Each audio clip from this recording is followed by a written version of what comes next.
So this is the topic, living in the present.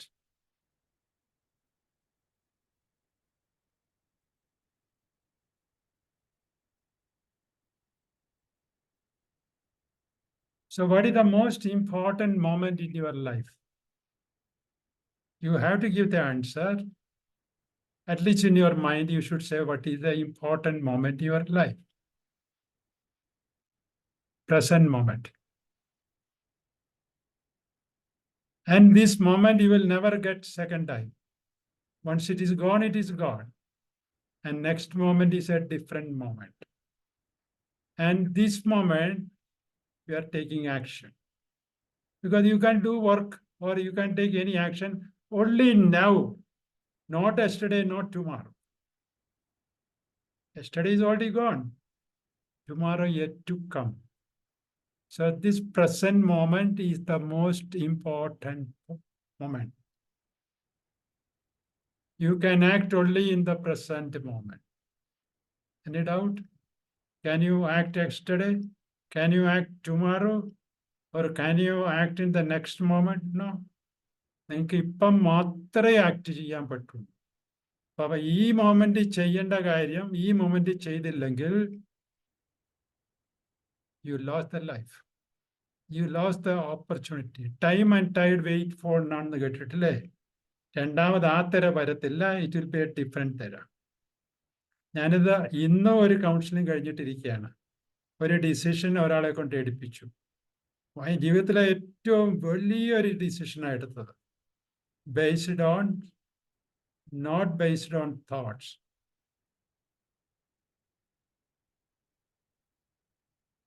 What is life? Life is a chain of experiences. അല്ലേ? സംശയമുണ്ടോ? ഇങ്ങനെ ഓരോ മൊമെന്റിലും ഈ അനുഭവങ്ങൾ ഇങ്ങനെ വന്നുകൊണ്ടിരിക്കുകയാണ് അല്ലേ? അനുഭവങ്ങളുടെ ഒരു പരമ്പരയാണ്. ഞാൻ മിക്കവാറും എല്ലാ ക്ലാസ്സിലും ഇത് പറയാറുള്ളതാണ്, പരമ്പരയാണ്. അപ്പൊ ഇതിന്റെ ഭാഗം അല്ലേലും അതിന്റെ ഒരു ശകലം ബാക്കി കൊണ്ട് പറഞ്ഞേക്കാം. Then why the life is different for different people? എല്ലാവർക്കും ഏതാണ്ട് ഒരേ അനുഭവമാണ് അല്ലേ? നിങ്ങൾ ഓരോരുത്തരെയും നിങ്ങളുടെ അമ്മ പ്രസവിച്ചു, അമ്മയ്ക്ക് വേദനയുണ്ടായി, നിങ്ങൾക്കും വേദന ഉണ്ടായി കാണും. നിങ്ങൾ കരഞ്ഞു, എല്ലാവരും കരഞ്ഞു, മുലപ്പാല് കുടിച്ചു, എങ്ങനെ മലന്ന് കിടന്നു, പിന്നെ കമഴ്ന്ന് കിടന്നു, മുട്ടയെ നീന്തി, നടന്നപ്പം മുട്ടയിലെ തൊലി പോയി, LKG പോയി, UKG പോയി, ഇങ്ങനെ കല്യാണം കഴിച്ചു. ചിലർ അച്ഛനായി, ചിലർ ഒന്നും ചെയ്തില്ല. ഇങ്ങനെ മിക്കവാറും എല്ലാവരുടെയും അനുഭവങ്ങൾ will be almost same. But why it is different? The reason is that your response will be different. A particular person may be responding in one way and other person will be responding in a different way. So this is not a NLP class, but still something related to NLP I have to tell you. Because there is a presupposition that map is not the territory. ഒരാളുടെ ലോകമല്ല വേറൊരാളുടെ ലോകം. The world is different. I mean the internal world. External world is same for everyone. So the internal, because the internal world is different, the response is coming from inside. അകത്തുനിന്നാണ് ഈ response വരുന്നത്. അതുകൊണ്ട് response will be different. According to the response your life will be different. So anyway, അത് ഇതിൻ്റെ ഒരു ഭാഗമല്ല, ഞാൻ just പറഞ്ഞെന്ന് മാത്രമേ ഉള്ളൂ. Knowledge is acquired from experience and recorded in the brain. അല്ലേ? നമ്മൾ ഇങ്ങനെ അനുഭവങ്ങൾ ഉണ്ടായിക്കൊണ്ടിരിക്കുകയാണ്. ഓരോരോ അനുഭവങ്ങൾ ഉണ്ടായിക്കൊണ്ടിരിക്കുകയാണ്. ഈ അനുഭവങ്ങളെല്ലാം അവിടെ റെക്കോർഡ് ചെയ്തിട്ടുണ്ട്. എന്തിന് റെക്കോർഡ് ചെയ്തു, ആര് റെക്കോർഡ് ചെയ്തു, അങ്ങനത്തെ ചോദ്യമൊന്നും ഇപ്പം നിങ്ങൾ എന്നോട് ചോദിച്ചേക്കരുത്. അതിനൊക്കെ പറ്റിയ ആൻസർ ഉണ്ട്.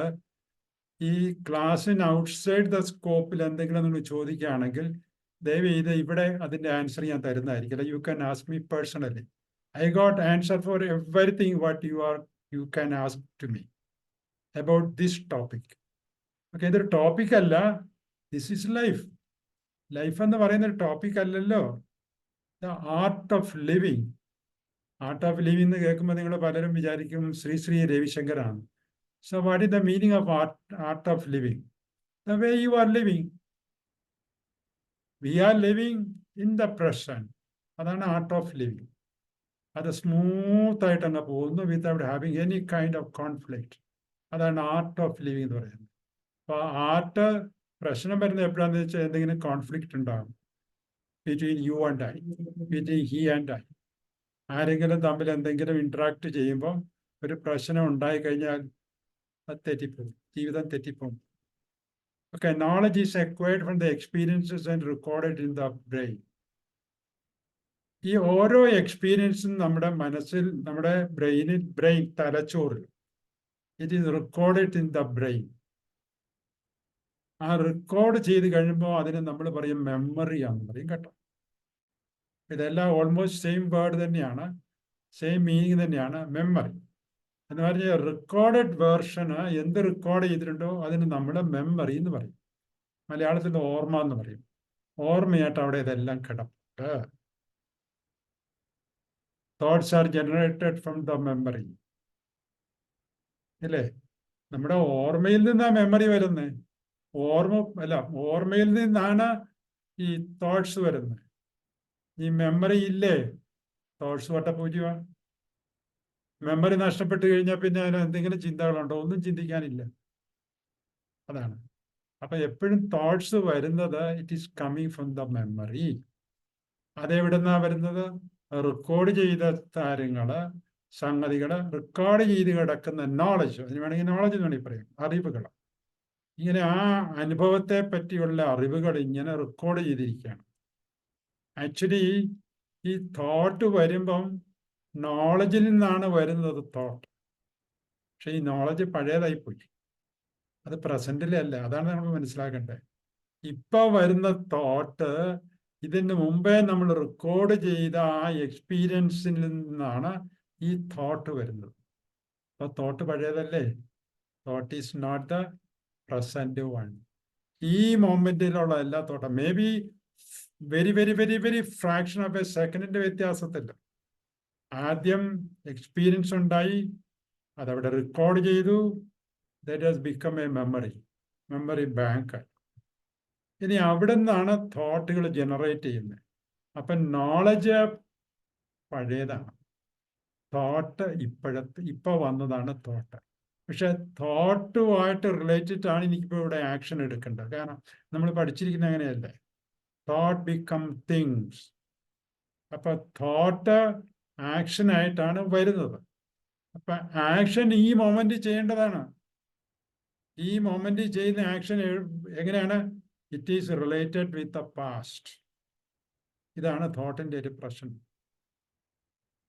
ഇപ്പൊ ഞാൻ ചെയ്യുന്ന action is based on the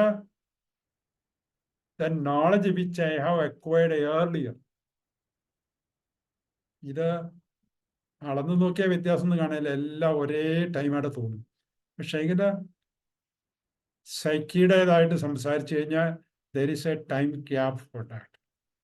Thoughts are generated from the memory. Thoughts lead to action. നമുക്കറിയാമല്ലോ. അപ്പോൾ ആ ആക്ഷന് തോട്ട് ബേസ്ഡ് ആക്ഷൻ എന്ന് പറയാം. തോട്ടുമായിട്ട് ബന്ധപ്പെട്ട് ഉണ്ടാക്കുന്നതാണ് ആ ആക്ഷൻ. തോട്ട് എന്ന് പറയുന്ന ഒരു മെറ്റീരിയൽ മൂവ്മെന്റ് ആണെന്നുള്ളത് നമുക്കറിയാമല്ലോ. ഇങ്ങനെ എന്നിട്ട് അത് മെറ്റീരിയലായിട്ട് കൺവേർട്ട് ചെയ്യുന്നത്. It become things. അതുകൊണ്ടാണ് തോട്ട് ബിക്കം തിങ്സ് എന്ന് പറയുന്നത്. തോട്ട്സ് മെമ്മറി എന്നാ വരുന്നത് ഓൾറെഡി നമ്മൾ പറഞ്ഞു കഴിഞ്ഞു. ഈ ആക്ഷൻ എന്ന് പറയുന്നത് ഇറ്റ് കുഡ് ബി എനിത്തിങ്. നമ്മൾ തീരുമാനങ്ങൾ എടുത്തിട്ടല്ലേ ആക്ഷനിലേക്ക് കിടക്കുന്നത്, അല്ലേ?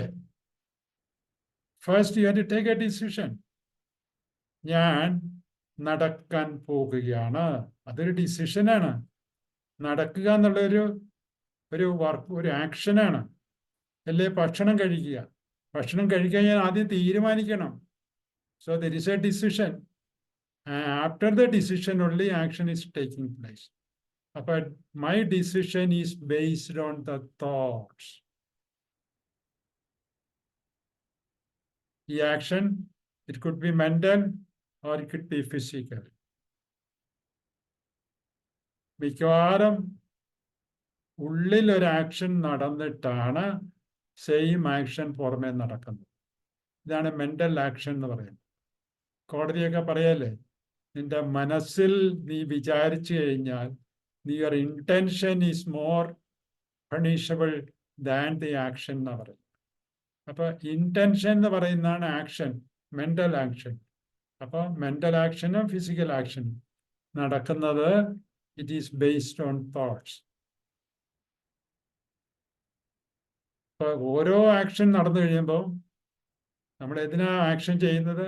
I want to become happy or I should get happiness എന്നുള്ള ആ വാക്ക് ഇവിടെ അത്ര കറക്റ്റ് അല്ല. പ്ലഷർ എന്ന് പറയുന്നതായിരിക്കും ശരി. എന്തോ ഒരു പ്ലഷറിന് വേണ്ടിയിട്ടാണ് you want to gain something out of that action. എന്തിനാ ഭക്ഷണം കഴിക്കുന്നത്? You are gaining something from that. എന്തിനാ നടക്കുന്നത്? Again you are gaining something. അപ്പൊ ഒരു ഹാപ്പിനെസ്സിന് വേണ്ടിയിട്ടാണ് നീ ആ ആക്ഷൻ ചെയ്യുന്നത്. But that action you have done according to the thought. But thoughts can change any moment. ഇപ്പൊ ചിന്തിച്ചതുപോലെ ആയിരിക്കില്ല അടുത്ത സെക്കൻഡ് ചിന്തിക്കുന്നത്. അപ്പൊ തോട്ട് മാറിക്കഴിയുമ്പോൾ ഹാപ്പിനെസ്സിന് മാറ്റം വരും. ചിലപ്പോ പിന്നീട് വരുന്നത്, പിന്നീട് എങ്ങനെയായാലും ഹാപ്പി ആയിരിക്കില്ലല്ലോ. കാരണം according to one thought you are getting happiness. So according to a different thought, you will be getting other than happiness. ഒന്നുകിൽ ദേഷ്യമോ അല്ലെങ്കിൽ വെറുപ്പോ അല്ലെങ്കിൽ പേടിയോ സങ്കടമോ എന്തെങ്കിലുമൊക്കെ ആയിരിക്കും വരാൻ പോകുന്നത്. അപ്പോ നമ്മൾ എന്തിനാണ് ആക്ഷൻ ചെയ്തത്? ഹാപ്പിനെസ്സിന് വേണ്ടിയിട്ടാണ്. And that action was based on thoughts. അപ്പൊ തോട്ട്സിനെ ബേസ് ചെയ്ത് ഒരു ആക്ഷൻ ചെയ്താൽ ultimately you are ending in unhappiness. അവസാനം നിങ്ങൾക്ക് ലഭിക്കാൻ പോകുന്ന അൺഹാപ്പിനെസ് ആണ്. അതുകൊണ്ടാണ് ഞാൻ പറഞ്ഞത്, നിങ്ങൾ തോട്ട് ബേസ് ആയിട്ട് എടുത്ത തീരുമാനങ്ങൾക്കെല്ലാം എപ്പോഴെങ്കിലുമൊക്കെ ഒരു അൺഹാപ്പിനെസ് തോന്നിക്കൊണ്ടിരിക്കും. പെർമനന്റ് ഹാപ്പിനെസ്സിലേക്ക് വരത്തില്ല.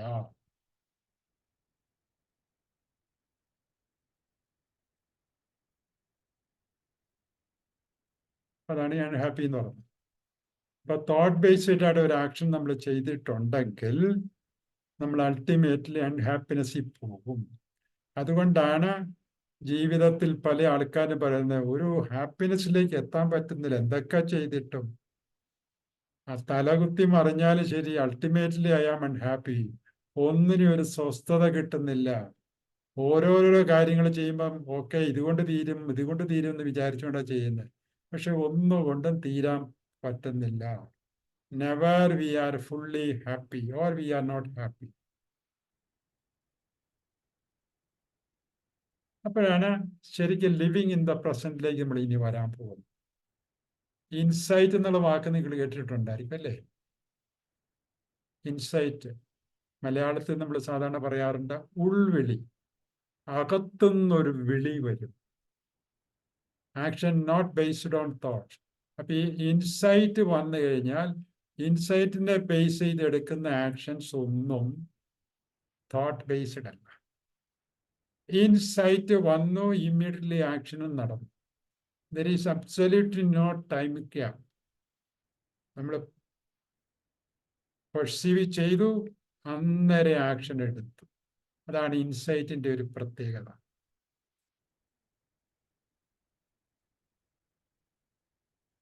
U be a light yours. അപ്പൊ കേട്ടിട്ടുണ്ടോ അല്ലേ? നീ നിനക്കൊരു വെളിച്ചമായിരിക്കണം. ഈ ഇൻസൈറ്റ് എന്ന് പറഞ്ഞ സാധനമാണ് വെളിച്ചം. അപ്പൊ നമ്മുടെ ഉള്ളിൽ ഒരു വെളിച്ചമുണ്ടെങ്കിൽ ആ വെളിച്ചത്തിൽ നമ്മൾ ചെയ്യേണ്ട കാര്യങ്ങളൊക്കെ നമുക്ക് കാണാൻ സാധിക്കും. നമ്മളങ്ങനെ ചെയ്തോണ്ടാ മതി. വെളിച്ചം തെളിഞ്ഞു, നമ്മൾ ചെയ്യേണ്ട കാര്യങ്ങൾ കണ്ടു, നമ്മളത് ചെയ്തു, അങ്ങ് പോയി. There is no thought at all. ഇത് വേറെ വിധത്തിൽ പറഞ്ഞു കഴിഞ്ഞാൽ തലച്ചോറും ശരീരം കൂടെയുള്ള ഇടപാടായിരുന്നു. ശരീരത്തിന് വേണ്ട കാര്യങ്ങളെല്ലാം തലച്ചോറ് പറഞ്ഞു തരും, അങ്ങനെ ചെയ്തോണ്ടാ മതി. പക്ഷേ എങ്കിൽ നമുക്കൊരു മനസ്സെന്ന് പറഞ്ഞൊരു സാധനമുണ്ട്. ഇവൻ കയറി ഇടയ്ക്ക് ഇടപെടും. അതാണ് പ്രശ്നം. അപ്പൊ മനസ്സില്ല എന്നെങ്കിൽ തലച്ചോറിന് ശരീരത്തിന്റെ എല്ലാ കാര്യങ്ങളും ഭംഗിയായിട്ട് നിർവഹിക്കാൻ കഴിയും, ഒരു പ്രശ്നവുമില്ല. പക്ഷേ ഞാനിപ്പോൾ സിനിമ കണ്ടുകൊണ്ടിരിക്കുകയാണ്, ശരീരത്തിന് മനസ്സിലായി you are running short of calorie. ഉടനെ ബ്രെയിൻ വയറ്റിലേക്ക് ഒരു സലൈവ എന്ന് പറഞ്ഞ സാധനം പമ്പ് ചെയ്യും, എന്തെങ്കിലും കെമിക്കൽസ് പമ്പ് ചെയ്ത് കഴിയുമ്പോൾ you feel like eating something, starvy, burning sensation ഉണ്ടാകും. ഉടനെ മനസ്സ് കയറി ഇടപെടും. ഈ സിനിമ കണ്ടിട്ട് പോയാൽ മതി. മനസ്സില്ലെങ്കിൽ ഒരു കുഴപ്പമില്ല. വയറ്റിൽ വിശപ്പ് വന്നു, അന്നേരം നിങ്ങൾ പോയി ഭക്ഷണം കഴിക്കും. ശരീരത്തിന്റെ ഫങ്ഷനിങ് വളരെ ഭംഗിയായിട്ട് നടക്കും. Okay, that's a different thing. Anyway അവിടെ ഇരുന്നുണ്ട്. You be a light yourself. ഇപ്പം നമ്മുടെ ഉള്ളിൽ ഒരു ലൈറ്റ് തെളിഞ്ഞ് എപ്പോഴും നിൽക്കുകയാണെങ്കിൽ നമ്മൾ ചെയ്യേണ്ട കാര്യങ്ങൾ നമ്മുടെ ഉള്ളിൽ വന്നുകൊണ്ടിരിക്കും. ഇപ്പം ബ്രെയിൻ നമുക്ക് വിശപ്പുണ്ടാക്കി, അപ്പം നമ്മുടെ മുമ്പിൽ ഭക്ഷണം എവിടെയെങ്കിലും നമുക്ക് കാണാൻ സാധിക്കും. Then we will be searching for the food and you will get the food.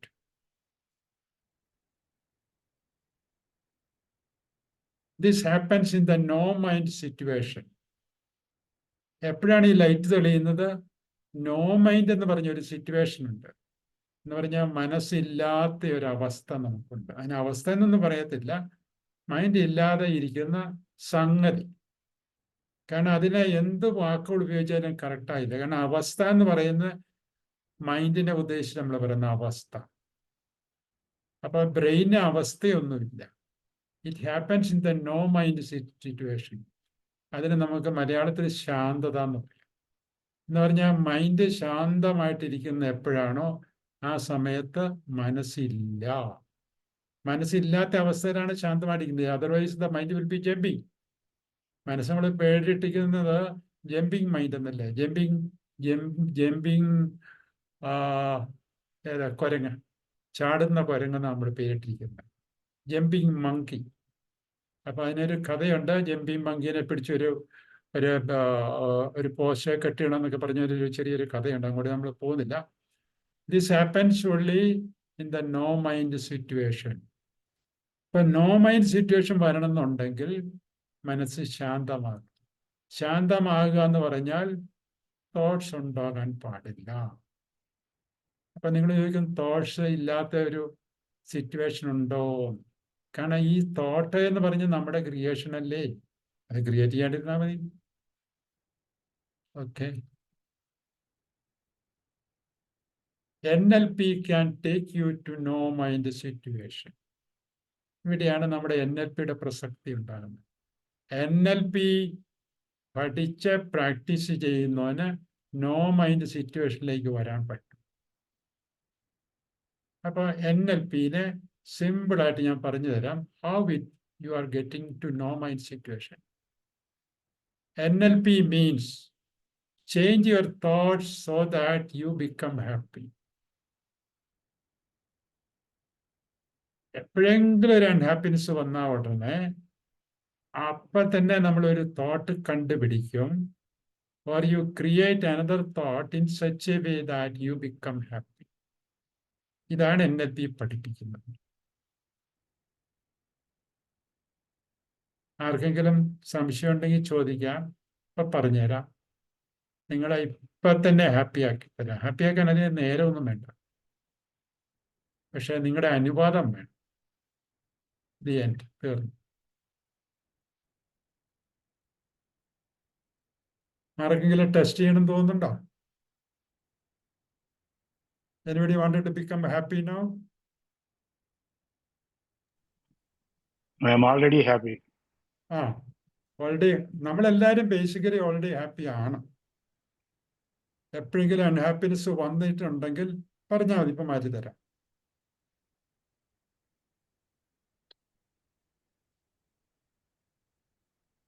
വേണമെന്നുണ്ടെങ്കിൽ റെക്കോർഡിങ് നിർത്തിയേക്കാം.